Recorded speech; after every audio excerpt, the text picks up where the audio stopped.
mga mahihirap na ito. Sapagkat mahal kita. Kasama patikang radio broadcaster na si Don Lino Celie mula sa Amerika at co-host na si Lourdes Escaros. Maririnig ng live sa WRMN New York, USA at worldwide sa pamamagitan ng Facebook at sa YouTube. RMN News Nationwide, the sound of the nation. Sapagkat mahal kita. Sapagkat mahal kita. Tuwing linggo, alas 10 hanggang alas 11 ng umaga. Dito sa himpilang extra large sa komentaryo DZXL 558.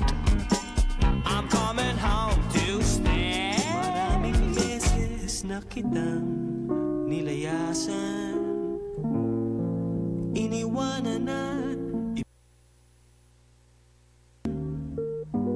parang babaeng ang hirap talagang malimutan. Sapagkat mahal kita. Dinggin ang boses, pananaw sa loobin ng mga kababayan natin nasa ibang bansa. Sapagkat mahal kita.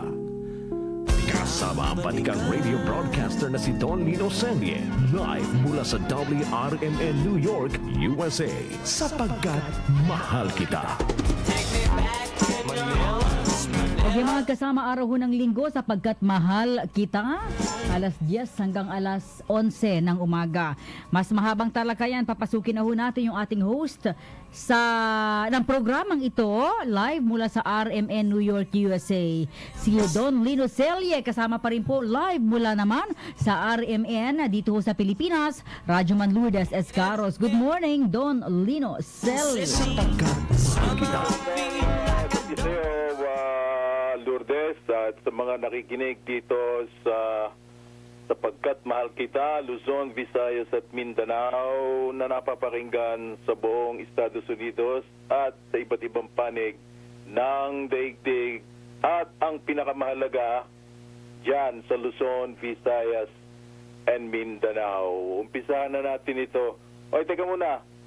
Nais ko lang paratingin nga pala ang pagbati ko dito sa mga nasa Estados Unidos na mga Pilipino. Mag-ingat lang sa pagbiyahe sapagkat long weekend tayo. Tayo nagbibigay galang sa Memorial Day holiday na darating sa Lunes para maintindihan ng ating mga kababayan sa atin. Lourdes, kapag sinabing Memorial Day holiday dito sa Amerika, ay ito ang pagbibigay galang ng Amerika sa lahat ng mga nasawi ng mga sundalo ng Amerika sa mga gera patane. Okay? At ito ring araw na ito, itong Sabado, Linggo, Lunes, ang mga mamamayan dito ay dumadalaw. Equivalent yan ng Todos los Santos dyan sa Pilipinas. Kaya napakarami, expected na milyon-milyon ang nagdadrive ngayon, umuwi sa kanilang mga estado, ng mga taga New York, umuwi ng Kentucky, umuwi ng California. So konting ingat lang po sapagkat yung iba sa inyo ay nakikinig sa inyong mga iPhone. By the way, yung mga nagtatanong sa Facebook kung saan kami mapapakinggan, sa pamamagitan ng iPhone, ng Android, ng iPad, pumunta lang kayo sa TuneIn. I-download nyo yun, libre yun, at pagkatapos ilagay nyo doon sa search WRMN Radio. At yun na, lalabas na at mapapakinggan nyo na at i-bookmark nyo na. At para pag nakinig kayo uli, anytime, ay nasasagap nyo mga balita, tulad din ng mga balita na direktamente ang inililink namin dito, ang DZXL, RMN News, at sa ating lokal na pagbabalita rito sa Metropolitan New York.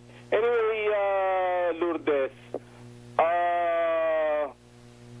sa kasalukuyan ngayon, okay, sa kasalukuyan ngayon, tayo nasa ere, Sabado ng gabi, it is very unusual na ang Pangulo, kaninang kalahating oras lang ang nakalilipas, ay nagbigay ng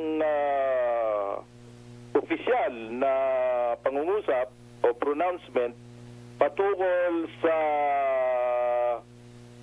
pinansila niya na pakikipagkita kay Kim Jong ng North Korea sa ika-12 ng Hunyo.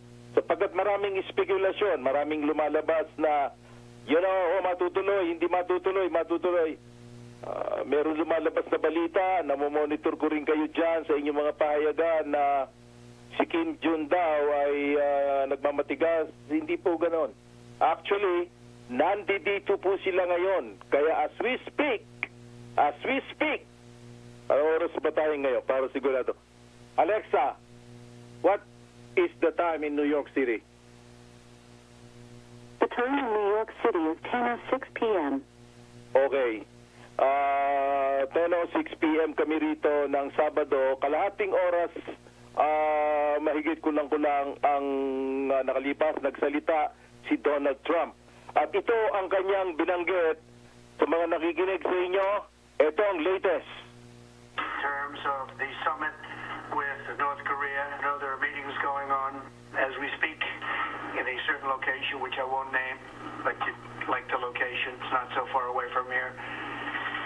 And I think there's a lot of goodwill. I think people want to see if we can get the meeting and get something done. If we got that done and if we can be successful in the denuclearization of the Korean Peninsula, it would be a great thing for North Korea. So we'll see what happens. Okay, laging gano'n na sinasabi ni Donald Trump, let's see what happens. Okay?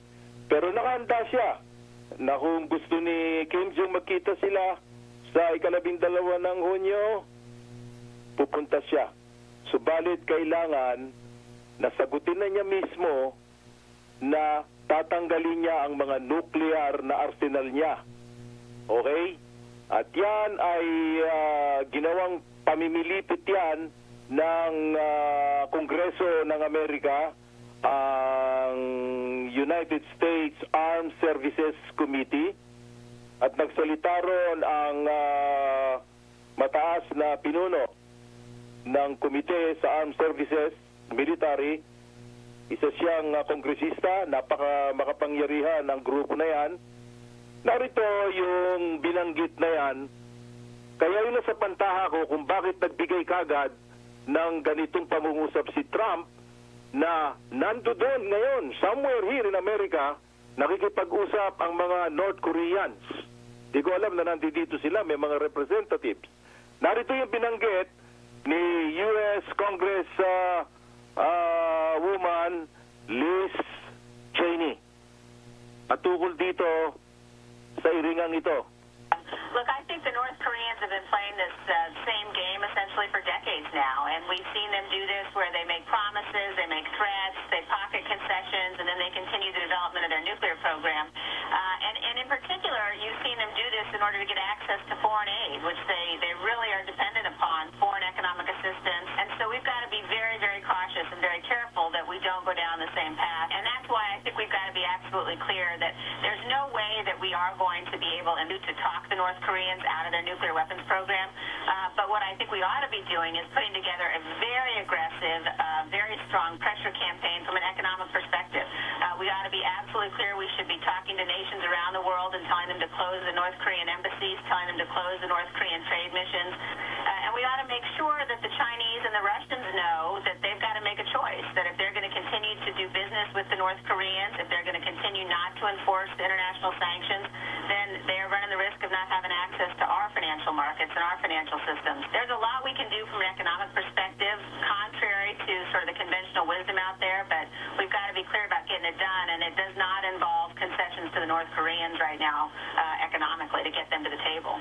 The North Koreans, if you just go back through history and you look at what's happened to their economy, they really are on the brink of potential famine, for example, if foreign inflows of cash stop. Obviously, the Chinese are the biggest violator there. The Chinese are their biggest economic partner. And the Chinese have to understand, that we are not in a position as a nation to be able to put up with North Korea armed with nuclear weapons that can hold our cities hostage. And we won't allow that to happen. So the Chinese are going to have to make a choice. But if they know their access to our financial markets is threatened, I think the Chinese are playing a huge role behind it.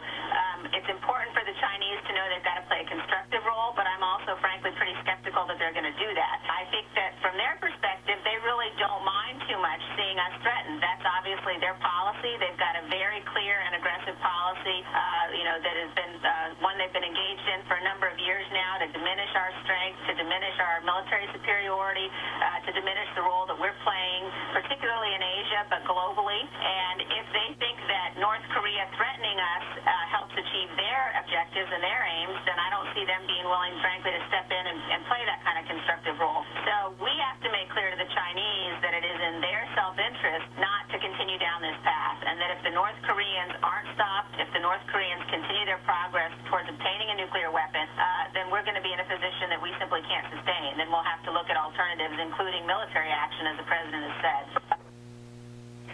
Well, Ms.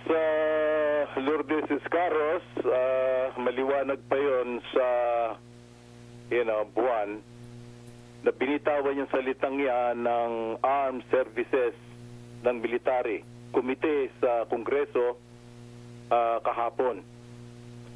Kaya itong giriya na binabanggit ko, kung matutuloy o hindi matutuloy, ito ang sumelyo.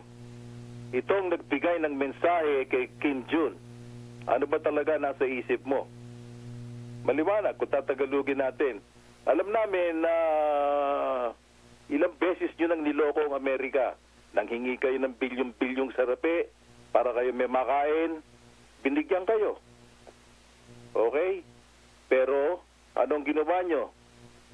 Makatapos kayong binigyan ng salapi ni Bill Clinton, billions of dollars, actually binigay sa kanila, bigla na lang nag-testing 1, 2, 3 ng nuclear bomb na nakaka-apekto dyan sa inyong rehiyon at tinakot-takot ang Amerika na pati ang Guam may babanatan. Like what I said before, this president, hindi siya pwedeng ganunin. Mabait siya sa China. Pero meron din problema ngayon ang China. At babanggitin ko yan, makatapos kitang tanungin, Ms. Lourdes Escaros.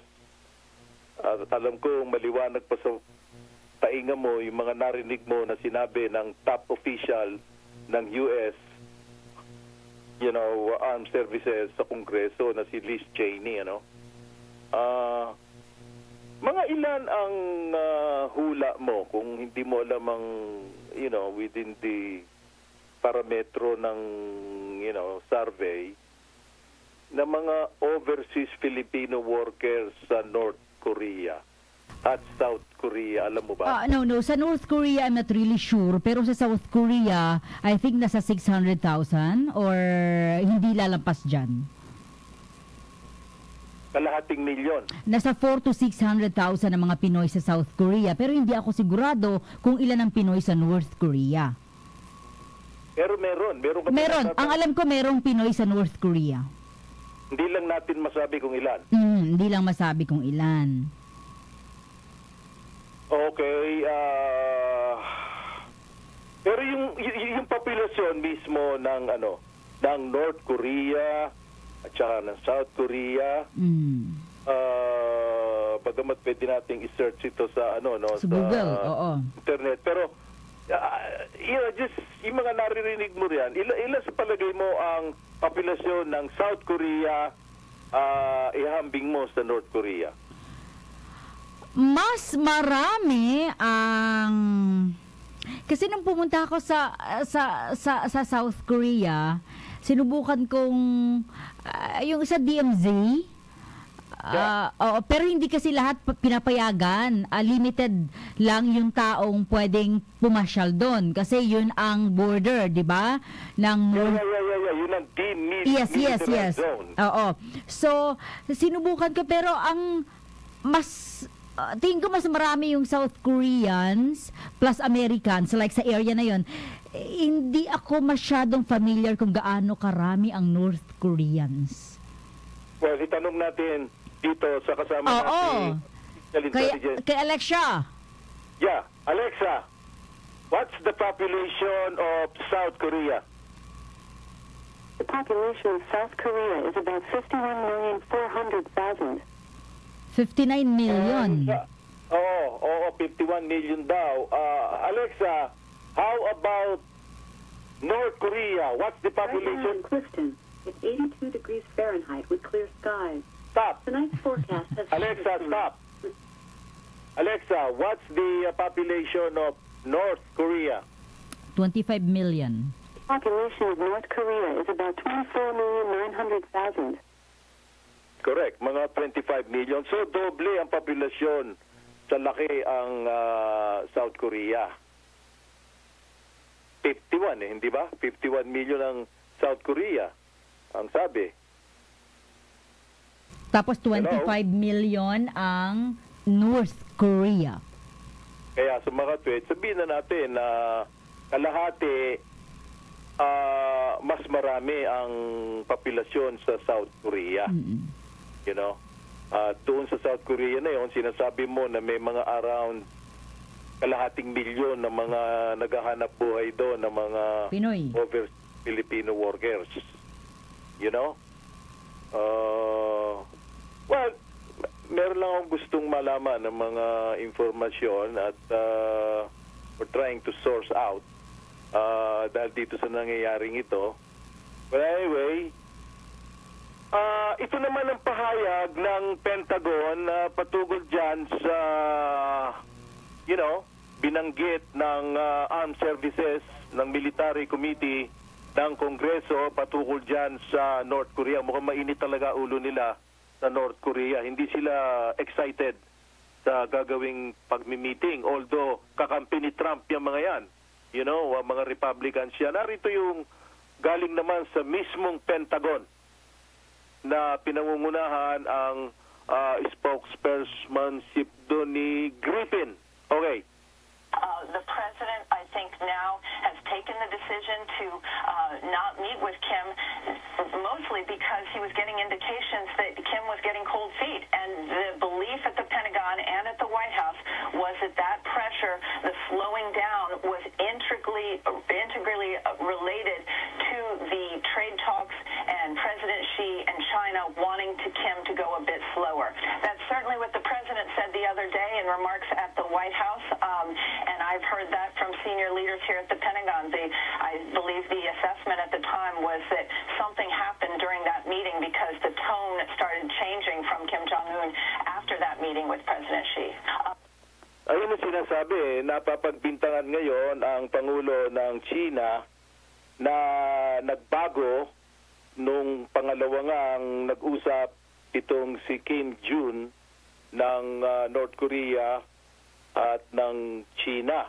Sinasabi na merong idinagdag doon sa hinihingi sa Amerika at yun ang pinagsimulan kaya nagkabuhol-buhol at nagalit si Trump nung Webes at sinabi na kung ganon, kung sa wikang Tagalog, kasi hoda kayo.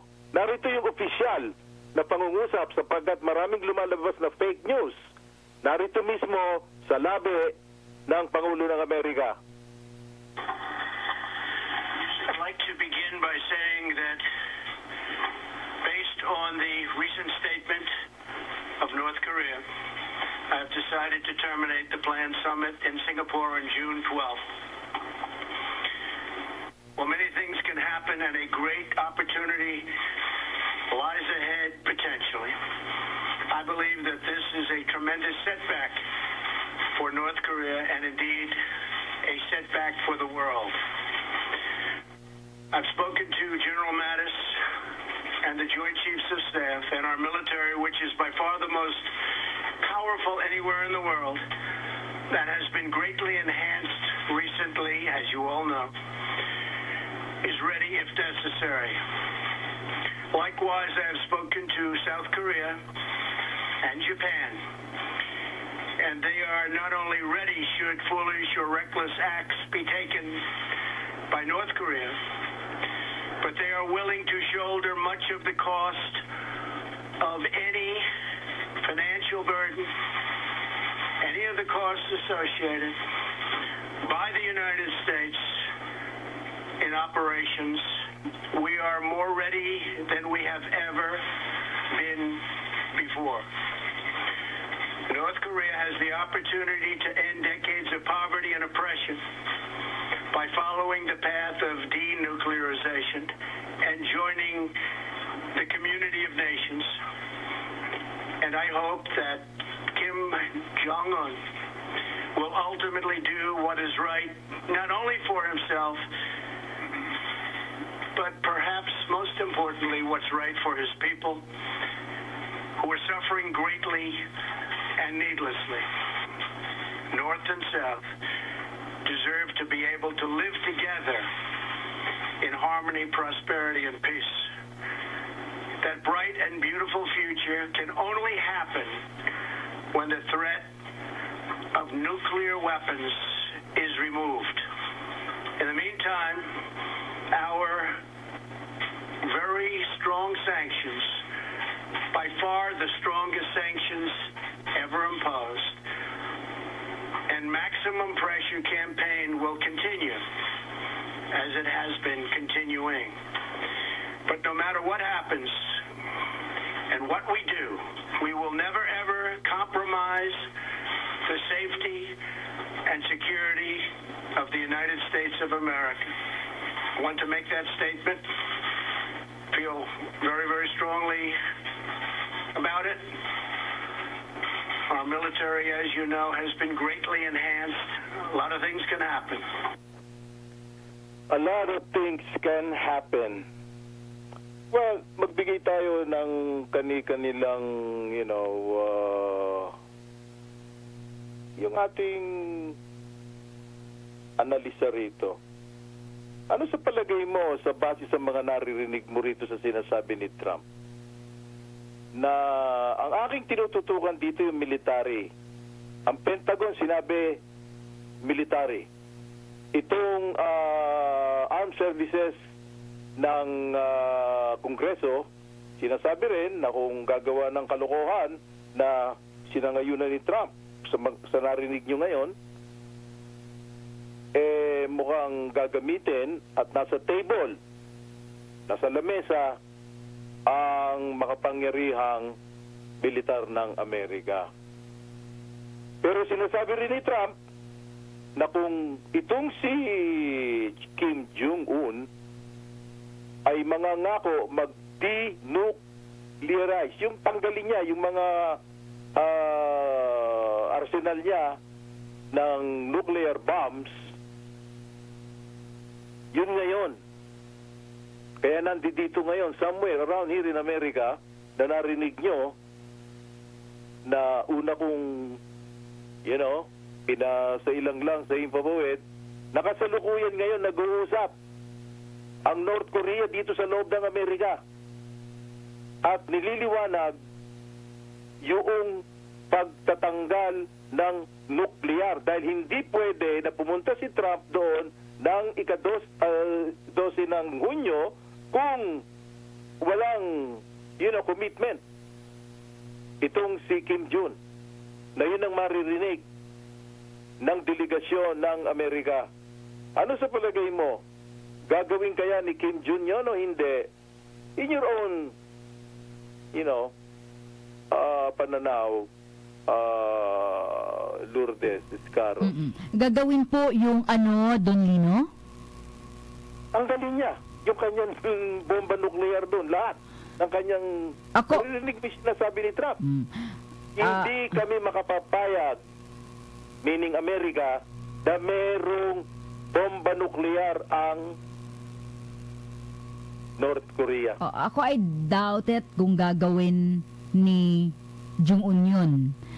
Siguro yung iba, tatanggalin niya, pero nainiwala ko na meron siya mga iiwanan pa rin. But yun ang sinasabi ng iba dahil sinasabi nga mismo ni Liz Cheney na mga sinungaling na mga tao niya yan. Ilang beses na tayo niloko niyan. So, kung gano'n ang mangyayari at mauwi ito sa hindi maganda, alam kong damay kayong lahat. Kaya tinanong ko mga populasyon nila ron. Paglilinaw lang doon, Lino, nasa 63 to 65,000 lamang ang mga legal na mga Pinoy na nasa South Korea. 65, hindi 600,000. Hindi. So, ito ay 63,000 from 2015. Siguro kung so matotal natin ngayon, baka nasa 63 to 65,000. Marami na rin yun, you know. That's Hindi pa kasama doon yung mga hindi maayos ang papel. Kasi alam natin may mga Pinoy doon na talagang hindi maayos ang papel. Kawawa naman yung mga Pilipinong ganun talaga. Anyway, kasi iba yung mga lumalabas sa pahayagan, kaya nga tinatawag ni Trump na fake news, sapagkat kaya natin ginagawa ng paraan na humihingi tayo ng clipping sa ating mga contacts sa Washington DC para siya mismo ang naririnig natin. Tulad nitong isang ito, na ito kahapon lang niya binitawan nito salitang ito. Biyernes dito, okay? Madaling araw na sa inyo ng Sabado. Narito si Trump. I don't want to waste a lot of time. So there's a very substantial chance that it won't work out, and that's okay. But it may not work out for June 12th. Paliwanag sa buwan. It may not work out in June 12. Kaya ngayon ang posisyon ng Amerika talagang baka mauwi ito sa military action. Dahil hindi pababayaan ng Amerika na yung kanyang arsenal doon sa North Korea ay palaguin niya ng palaguin. It will never happen. It will never happen. At yun ang tinasabi ni Liz Cheney na ang Amerika kahit kailan hindi magkukumit sa North Korea, sa Iran, sa Syria, na sila ay may mga bomba nuklear. Kahit na ano pang isipin ng mga supporters nila, hindi magkakaganon. Kaya nagkawindang-windang si Gaddafi dahil nagbalak din siya. Okay? Wala na siya ngayon dito sa balat ng lupa. Okay? Itong naamoy ko rito, ang China, como napakalaki ng ginaganansya nila rito sa merkado ng Amerika, ang akala ng China, yun ang basa ko, this is my own reading, itong si President Xi ng China ay sinasabihan itong si Kim Jong na kanyang baraha na eto, hingin mo ito. Biglang na lang narinig namin at nabanggit ko ito last week. Yung kumpanyang ZTE na pinangkarote ng Amerika yon, pinarusahan ng Amerika yon, okay?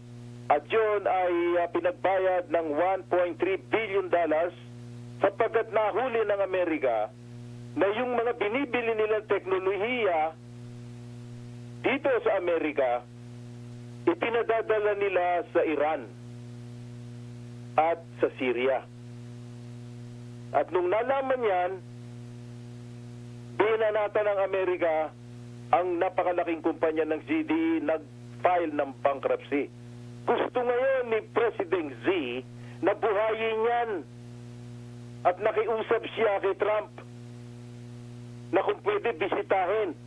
Doon actually nagsimula ang palaisipan dito kung bakit ipinagpipilitan ni ZTE na sila ay magnegosyo uli. Kaya nagsalita naman ang isa sa pinakamataas sa foreign relations ng Amerika sa Kongreso na si Marco Rubio patukol dyan sa CTE na nakakahalo ngayon dito sa darating na 12 ng Hunyo sa pagkikita ni Trump at ni Kim Jong. ZTE is a cell phone and technology company. They got caught violating the Iran deal, and they got caught violating the Iran sanctions in North Korea. Okay, they got hit with $1 billion fine, and they were told they had to fire the employees who did that. You know what they did? They didn't do it. They lied. They didn't fire those employees. They gave them a bonus. They tried to cover that up as well, like they tried to cover up the violation. So now we hit them and said, fine, you can't buy our semiconductors anymore, and that put them out of business. Meanwhile, all these phone companies, they have to report to the Chinese government. Okay, you use those phones, they can steal our secrets, they can spy on us, and once government subsidizes us and you're out of business. And in about 5 or 8 years, they're going to dominate biotech, aerospace. They're going to be able to listen in to all of our military secrets and use those. I mean, the threat of a conflict is actually going to grow, not diminish. Maliwanag yun. Na ang ko-concern dito ng Senado, dyan sa komite, na isa sa pinakamataas yung narinig nyo na si Marco Rubio, hindi dapat intindihin ni Trump yung hinihingi nitong si President Xi ng China. Yun ang iniisip ko. Ito ako naman. Ang aking basa, magmula noon, itong si Kim Jong minura. Sinabi ko na huwag siyang gagawa ng gano'n kahit na sinong pinuno o presidente ng kahit na anong bansa. This president is different. Minura ng deputy ni Kim Jong ang vice-presidente ng Amerika na si Mike Pence. Sinabi na isa itong political dummy. That's wrong. Ano yon? Maling akala yon. Hindi ito panahon ni Obama. Namumura-murahin mo ang presidente o vice-presidente o opisyal dito ng Amerika, tatamaan ka na hindi mo nalalaman kung ano nangyari sa'yo. Actually, nung inanunsyo yun, nang lumabas yun sa mga television dito, wala pang isang oras nang nagsalita si Trump live sa lahat ng telebisyon, obligado sila na kinakansila niya ang pakikipagkita kay Kim Jong. Ngayon na lang, like what I said, siguro magko-45 minutos na hige, makipag-usap kayo uli sa amin, pero pag-uusapan natin, tatanggalin nyo ang inyong mga nuclear na mga bomba. Kung hindi, well, anything can happen. Ngayon, narito si Trump tungkol doon sa ZTE. Okay? Kaya naging controversialize yan. Binanggit kasi yan ni Trump. Ito. Anything we do with ZTE is always, it's just a small component of the overall deal. I put very strong clamps on ZTE. They did very bad things to our country. They did very bad things to our economy. But the President of China, President Xi, asked me to look at it. I said I would look at it. Nangako si Trump kay President Xi, kaya siya napupulaan dito. At yun ang sinasabi ngayon ng mga, alam mo na, mga pundits, yung mga eksperto rito, at pati mga ibang militar na hindi dapat nagbigay ng ganong pananalita si President Trump kay Xi, na umaasa ngayon na pwedeng buhayin yung ZTE na inuulit ko na ninakawan ang Amerika ng mga teknolohiya at ng kung ano-ano, at narinig niyo sinabi ni Marco Rubio. Okay? Kaya medyo itong nangyayari na ito sa North Korea, this is not something na ang mga Pilipino lang ang concern dito. This, sabi nga ni Trump, this will be a sad story ng buong daigdig.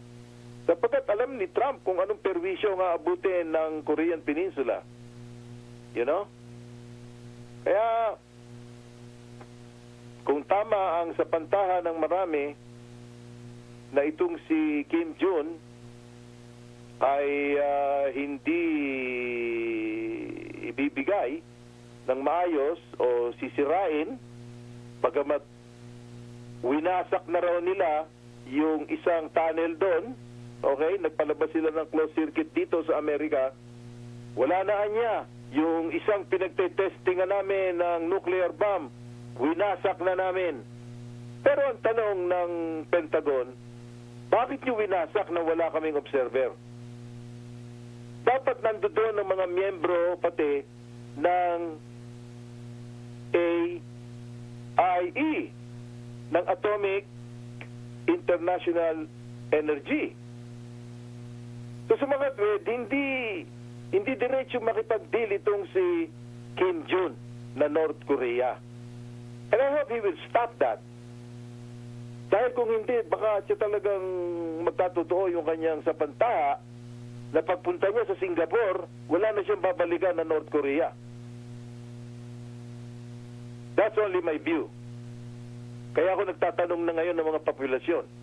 Sapagkat hindi lang ito ang unang pangyayari na may pinanata ng Amerika. Kung natatandaan nyo, ganyan-ganyan ang nangyari kay Saddam Hussein. Nang sinabi ni Bush, meron niya nuclear bomb. Yung pala pumaltos. Wala. Pero huli na lahat. Pinanata ng Baghdad, winasak ang Iraq, kaya napupulaan ng Amerika sa nangyari sa Iraq. Pero hindi sa Afghanistan. And I hope that will not happen in Southeast Asia, sa Far East Asia, sapagkat nandiyan kayo at malaking perwisyo yan, hindi lamang kung hindi kayo tatamaan ng bomba, yung radiation at lahat ng perwisyo at kawawa naman yung mga abutin ng mga nilalang, hindi lang na mga Pilipino, diyan sa North Korea, Miss, Lourdes Escaros. Do you have anything to say with regards dito sa palitang ito? Okay.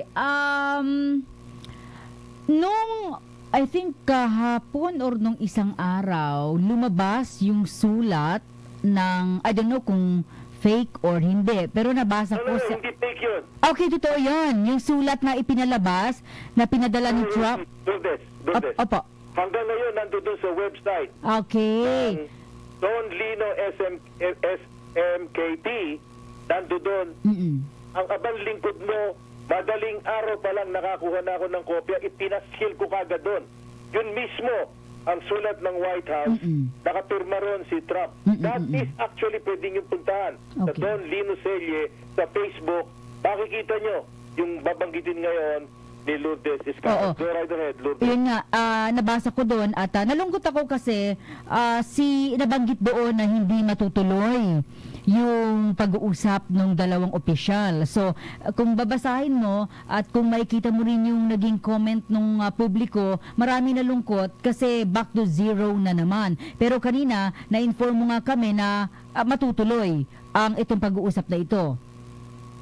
Hindi ko sinasabi matutuloy. Anything can happen, pero willing, nangangahulugan na naka-open ngayon si Trump na pumunta. Depende sa kanilang mapag-uusapan na yung kasalukuyang ito. Ulitin natin yung nangyayari ngayon dito kasalukuyan.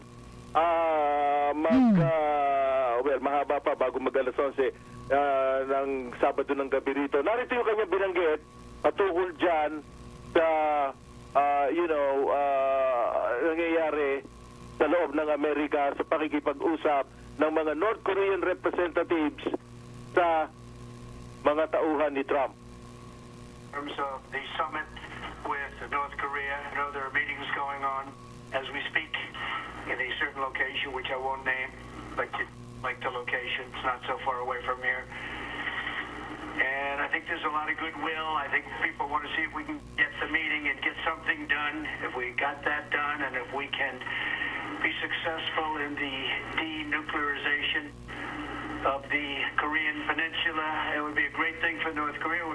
So we'll see what happens.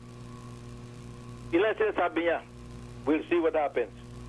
Dahil hanggat hindi niya naririnig at hindi naririnig ng Kongreso at ng Pentagon na gugunawin ng lahat ni North Korea ang kanilang nuclear arsenal, no deal. No deal. Hindi pwedeng mangyari yun. Hindi yun nangyari sa Iran, hindi yun nangyari sa Gaddafi sa Libya, iba nga nagbalak na magkaroon. Iraq, halos nagunaw ang Iraq, kalahating milyon ang tinodas ng American military doon. We all know that. Kaya sana wag mauwi ito sa ganito sapagkat ayaw natin. At narinig nyo, binanggit din ni Trump na kung sakaling mauwi doon sa bibirahin ng Korea, nakahanda ang Japan, nakahanda ang South Korea na susustinihin nila, paggastusin ang mga operasyon ng Amerika. Malungkot yun. So may mga pinag-uusapan itong mga ito. Dahil nung isang araw lang, nandito yung yung Simon, bigla na lang sumulpot dito nung Miyerkules, bago inanunsyo yung pagkakakansila na yan. Ngayon, kung ano-ano na lumalabas sa mga pahayagan, siyempre, fake news and all that, you know, pero naririnig nyo mga binibitawang salita ngayon ng mga kinauukulan. Balungkot talaga, Ms. Escaros. At sino ba naman na matutuwa nun? Diba? We are hoping na sila'y, mahirap man kung magmamatigas sa North Korea. Ang tanong ko sa kanila, dahil narinig nyo, the strongest na sanction ibinigay na. Nakadiin na sila. Wala na sila makain. Wala na. Nada. Sila napilitan Kaya lang, may tumukso sa kanila sa pangalang President Z at isiningit yung ZTE na kung pwede na pumayag ang Amerika na mag-supply sila uli rito sa China ng kanilang mga teknolohiya sa pamamagitan ng ZTE. Wala na bangkarote na yun Inilubog na ng Amerika yun You know? Kaya lang, hindi siya binastos ni Trump. Sinabi ni Trump, I will visit it. Pag sinabing visit, ibig sabihin nun, bubuksan yung mga kontrata, babasahin ni Trump, at titignan niya kung meron pa siyang magagawa. Nagagalit dito ang Kongreso kay Trump. Nagagalit dito ang mga opisyalis. Pati ang military, hindi tama yung binanggit na yon ni Trump. Iba, pagdating kasi sa mga masisidhing mga desisyones na hindi lang si Trump ang nagdidesisyon. Although siya may hawak ng red button ng arsenal ng nuklear ng Amerika, may mga pagdadaanan din niya ng mga usapan unless very imminent ang gagawing pagbira. Si Trump lang ang merong hotline dyan. You know? Pero bakit natin aasamin yun? Kaya lang, sa nangyayari ngayon, bago dumating ang ika-12 ng Hunyo, hindi natin malaman. You know, ano kaya ang mga nasa isip nitong mga ito? Meron kaya silang ginagawa? Yung mga, alam mo na, yung mga doubting Thomas, may mga sumusulat sa akin sa messenger sa Facebook, Don Lino, ipagpaumanhin nyo na. Okay, pinaparaphrase ko lang yung natatanda ko. Ipagpaumanhin nyo na. Yung nangyari po sa Iraq, wala namang bomba nuklear si Saddam Hussein. Bakit sila winasak ng Amerika? I have no comment. I have no comment whatsoever. Okay? Baka daw gano'n ang gawin kay Kim Jong. Ang tanong ko naman, hindi pa pwedeng magmalaki si Kim Jong sa kanyang hawak na arsenal. You know, para lang mga watusi yun. Okay? I can say that freely. Nagawa ba niya yung ginawa niyang pananakot sa Guam? Ang takot lang niya. Kasi sinabi ni Trump, titirahin kita. I was on the way there in the Philippines when that happened. I was airborne. Nasa aeroplano ko. Bago ko lumapag ng Pilipinas, via Japan, naliwanagan ko na inatras ni Kim Jong yung kanyang pananakot na yon. Kaya dito, kumbaga sa, naglalaro ng baraha, ang may hawak dito ng alas, ang Amerika. Wala tayong magagawa ron. Ang akin dito, wag sanang magkaroon ng komosyon dyan sa Far East at saka sa Southeast Asia. Hindi maganda. Alam namin kung anong perwisyo mangyayari at marami tayong mga mahal sa buhay dyan. Miss, Lourdes Escaros, bago ako dumating doon sa mga nais kong mga, pati dyan sa inyo, nais ko lang na magparating at matanong ka nga doon sa abortion. Okay, lilihis na tayo. Dito sa Amerika ngayon ay dati, nung panahon ni Obama, sige, pwede kayong pumunta sa mga abortion clinics, babayaran ng gobyerno yan, ganun, tigil ng lahat ngayon yan. Ayaw ni Trump. At narito yung kanyang pananalita. And if I would have said that prior to the election, those people back there, you know who that is, right? That's called the fake news. Fake news. They would have said, what a ridiculous statement. Well, guess what? We did it.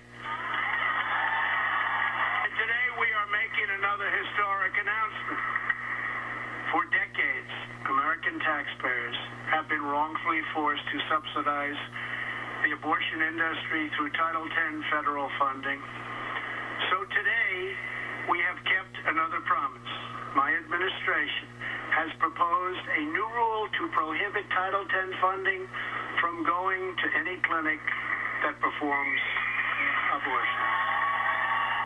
Tapos, ano ang munting pananaw mo ron unless, medyo hindi mo gusto yung, ginawang patakaran na yun ni Trump. Ayaw niya na magkaroon ng abortion dito sa Amerika. Walang kinalaman dyan sa inyo. Tama naman talaga, 'di ba? Sa akin na hindi talaga dapat payagan yung abortion. Pero kasi may mga estado diyan na binibigyan ng puwang yung abortion sa iba't ibang mga pagkakataon, 'di ba? For example, siya ay rape victim, papayagan siyang ipa-abort yung pinagbubuntis niya. Kung siya ay kung halimbawa risky sa kanyang sa kanyang buhay, papayagan din siyang ipa-abort yung bata. Pero ako, bilang babae at dito ako lumaki sa isang Kristiyanong bansa, ako'y natutuwa na hindi pinapayagan sa anumang sitwasyon na ipa-abort yung bata ng kanyang ina. Correct. Binanggit ko yung salitang incest, yung bang daanakan ng palapit na kamag-anak ng babae. Kamag-anak, kadugo. Yeah. Siyempre may mga exception yan, pero yung talagang lalo na raw yung halos magsasyam na buwan na yung bata sa sinapupunan, tapos iaabot, that's murder as far as I'm concerned. Dahil ako anti-abortion ako, Miss Lourdes Escaros. Ayoko niyan. Ayoko niyan. Maliban to sa mga binanggit mo. Kaya pareho tayo ng pananaw ron. And I'm glad. Diyan ba, ano ba ang pulso ng mga tao dyan sa Pilipinas? Well, masaya. Dahil alam niyo naman na talagang hindi ho sinasang-ayunan ng aming bansa yung abortion. 'Di ba? Sa issue nga lang ng divorce ay hindi tinatanggap ng mas marami pa rin sa ating mga kababayan, eto pa kayang abortion. So sa anumang aspeto at kalagayan ng isang ina, naniniwala kami at yung mga kapwa ko Filipino na hindi dahilan ng abortion, hindi dahilan ang iyong sinapit na karanasan or pangit na karanasan para patayin mo yung bata sa iyong sinapupunan. That's right. That's the absolute na, ako nga meron pang exception pero hindi naman ako si Trump. Ang kay Trump. Yung kay Trump po ba walang exemption, ibig sabihin? Kasi di ba yung ibang sabi ko kanina, Don Lino, may mga states kasi dyan na kapag incest, mamamatay yung ina, pag ipinagbuntis to, pinapayagan yung ganong situation, di ba? So kay Trump, ano man ang sitwasyon, dapat walang abortion. Merong exception, pero hindi popondohan ng gobyerno. Sarili nila. Sarili nilang gastos. Pero kinakailangan pa rin ng ng court decision? No. It's an executive order, period. Okay. Ban. At doon sa Ireland, kakaibang ginawa doon sa Ireland. Sa Ireland, ini-repeal. Yung wala na ngayong Wala na ngayong anti-abortion ngayon sa Ireland. Kanina lang lumitaw yung balita. Siguro, medyo gusto nilang kalabanin si Trump. You know? I don't know what the problem of the Irish people, you know? Bali pa naman, mga Kristiyano din yung mga yan. Malungkot, you know. Alam ko ano yan medyo masela na issue. Na ano yan na topic. You know? Masela na topic yan. You know? Pero ako sangayon ako sa prevention.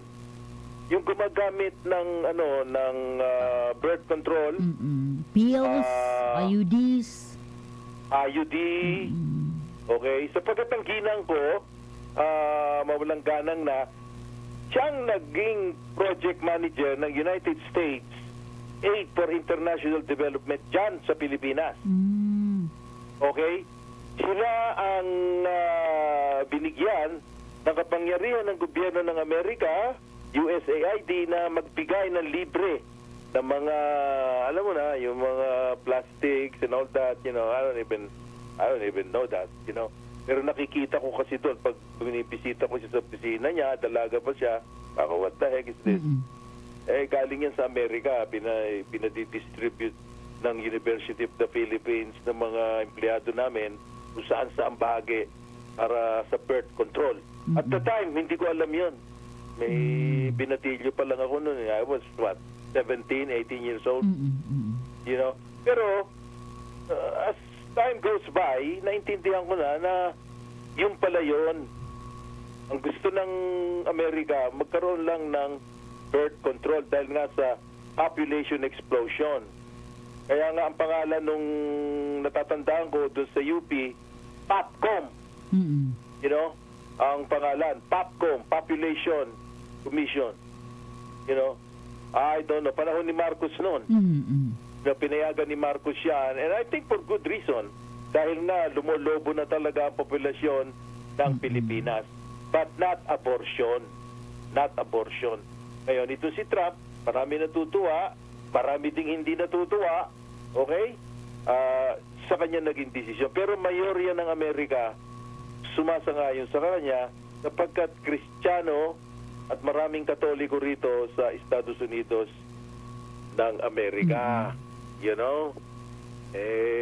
Alam mo, rito sa Amerika, maraming lobbyist dito. You know? Inaasahan na ni Trump. Sapagkat kahapon lang niya binanggit yan Biyernes, Sabado kasi kami ngayon dito, Linggo na sa inyo. Hindi natin malaman kung next week makatapos ang Memorial Day holiday, kung anong mga sasabihin o protesta sa Washington DC. At any rate, para tayo makarami, doon naman sa mga umaasa, lagi kong binabanggit yung DACA, yung mga tago ng tago rito, na kulang-kulang 800,000 kasama mga Pilipino riyan, mas marami ang mga taga-California. Hanggang ngayon wala kaming balita kung ano ang gagawin sa inyo. Okay? At bagamat may mga nakikita kami rito sa closed circuit na nagkakahulihan na, you know, meron kami naririnig ng mga Filipino, ng mga dinadakip, pinababayaan naman silang kumuha ng abogado. Kaya huwag kayong mag-aalala naman. Okay? At yung binanggit ni Trump nga pala, ng mga animal, ang mga immigrant, maraming nagalit. Pero mali po sila. Dinidiin po namin yan. Hindi po ganong ang pag-iisip ng Pangulo ng Amerika. At siya mismo nagsalita dahil nagalit na si Trump sa ginagawa ng grupo ni Obama at nila Hillary, na Pelosi, nila Schumer, nakalaban lahat yan, mga Democrats, na ito si Trump salbahe. Bakit daw niya sinasabing ang mga immigrants, Di lahat na, mga immigrants, illegal, ay mga animal. Narito yung pananalita ni Trump. I noticed recently where Democrats are trying to defend MS-13 gang members. I called them animals the other day, and I was met with rebuke. They said, they're people. They're not people. These are animals. And we have to be very, very... MS-13 lives by the motto, kill, rape, and control. That's actually their motto. Kill, rape, and control. And police officers just told me 4 other young men were brutally murdered recently by MS-13 in Suffolk County. In Maryland, MS-13 gang members are accused of stabbing a man 100 times, decapitating him, and ripping out his heart. Isipin mo nga naman yun. Ha?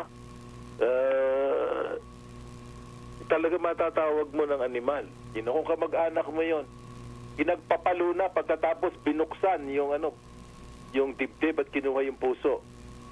These are illegal aliens. Kaya tinawag sila ni Trump ng animal. At meron ako hinahangaan kasi rito sa Fox Business Network na si Trish Regan. Medyo nagbitaw siya ng matalas pero assertive na pakikipagtalo sa isang Democrat congressman nang nilalahat ng congressman na sinabi doon ni Trump para sa lahat ng immigrant, tinawag ng animal. That's wrong. Pakinggan natin ito. Itong mga ganitong kategorya ng o level ng journalista ang aking hinahangaan dito sa Amerika. Narito si Trish Regan. So many of these people, MS-13 members, that have committed these horrible, heinous, disgusting, vile crimes, are here in this country illegally. Very powerful words that we heard, not just from the president, Congressman, but from that round table of people. Is this a wake-up call for America right now? But I would hesitate to paint all immigrants in that same category. Well, he's not painting. I want to jump in here, Congressman, and I just want to clarify something, and we talked about this on the show the other day. When he's talking about MS-13, he's not talking about all immigrants. Not at all. He's talking about specifically those animals. I think you're being generous to animals when you refer to these gang members as animals, but those, quote, animals that are part of these gangs. He's not talking about immigrants in general, and so I don't think you can conflate the two, sir. Napahiya yung kongresista ron. Napahiya siya. Tinawag pa siyang sir ni Trish Regan. Bantog ito rito. Ikinagalang ito si Trish Regan, Napakagandang babae niya. Beauty queen yan dati. Matagal na siya sa Fox Business. She's known to be very, straightforward. Mabuti ginanon niya yung Democrat na yan. Kung hindi, ang maririnig sa network, tinawag ni Trump na mga animal ang mga immigrants. So, di magagalit nga mga immigrants kay Trump. Kaya niliwanag ni Trish Regan, yun lang MS-13 na binabanggit natin dito. Yung kamiyembro nung MS-13 na kung ano-anong kasalbahihan, pumapatay ng tao rito, inisa-isa na ni Trump, yun ang tinatawag niyang animal. Kung namang sila, Democrat o... Anyway, meron ka bang maibabato sa amin dito na medyo panghimaga? So, dapat naming malaman dito sa Amerika. Well, Iskaros? Siguro, nais na lamang naming ipabatid sa ating mga kababayan dyan, kung may mga kaanak kayo rito sa Pilipinas, dagdagan na lang ninyo ang padalahon ninyo. Dahil, kasi tumaas, patuloy sa patuloy sa pagtaas yung presyo ng gasolina at domino effect, tumataas na po yung presyo ng mga pangunahing bilihin. Pangalawa, magpapasok ka na po sa eskwela. Oo nga, problema talaga yun. Pero alam mo, Lourdes Escaros, may maganda akong balita sa inyo. Nagtataka ako Bakit tumataas ang bilihin nyo base sa langis? Samantalang kahapon, alam mo ba kung magkano ang ibinagsak ng halaga ng crude oil sa merkado? Malalaman mo yan kung i-research mo. $67.50 na lang ang kada bariles. Kaya dapat asahan nyo na pababa ang mga bilihin nyo riyan makalipas ang mga ilang linggo. Oo, kasi sana. Ngayon pong linggong ito ay tataas uli ng 55 cents to 65 cents yung gasolina, diesel at kerosene. So, tulad ng sinabi nyo, dyan sa inyo bumaba yung halaga, parang baligtad sa amin tumataas. Wala tayong paliwanag doon. Oo, hawak kasi nung mga ng mga petroleum companies yung kalayaan para ho sa presyo ng kanila mga produkto. Pero kawawa ang mga mamamayan. Exactly. Opo.